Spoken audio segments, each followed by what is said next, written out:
आज हाम्रो भान्जीको चाहिँ इक्जाम होइन। आज हाम्रो भान्जी स्कुलबाट भर्खर आएका छन्। हेरौँ यत्रै कब्रा छराउन छन्। आज तिम्रो इक्जाम कस्तो भयो? कस्तो राम्रै? के आएको थियो आज? खै गरे के लेख्थ्यौ? त्यसै गरेर छराउँछन् कपडा। इक्जाम गर्नबाट आयो आज 10 बजे गएँ, 9 बजे गएँ आज अहिले 1 बजिसक्यो।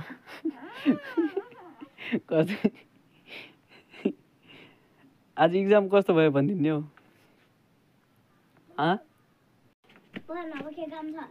को नानी हुने नि? तिमी कतिमा पढ्छौ? 2मा। आज इक्जाम गर्यौ? कस्तो भयो त इक्जाम? अनि तिमी नानी तिम्रो राम्रो भयो? कतिमा पढ्छौ? सँगै यिनले कतिमा पढ्छन्? 5? ए आज इक्जाम कस्तो भयो त तिम्रो? राम्रो? ए के आयो त्यो क्वेसन?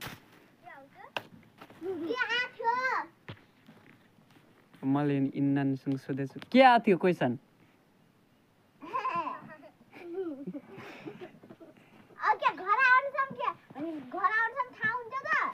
के अरे? घर आउनेसम्म थाहा हुन्न? अब घर आउनेसम्म थाहा हुन्थ्यो अरे। हजुर सुमन ल्याउनु 7मा हो? ए तिमी दुइटैले 7मा?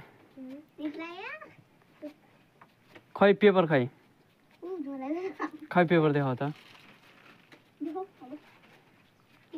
पेपर देखाउला सुनिलले।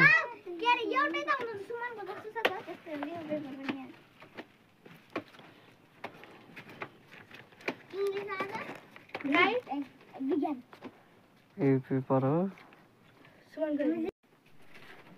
सबैभन्दा ठुलो ग्रह कुन हो?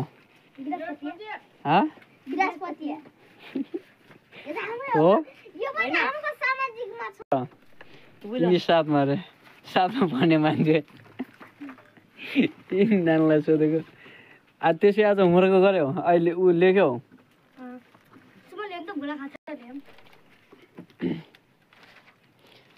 7मा पढ्ने मान्छे लभ गर्न बसेका छन्। यिनको केटी छ नि? छ नि मान्छे नि? छ नि? कहाँ छन्? कपुरकोट। तिम्रो भाउजू होइन?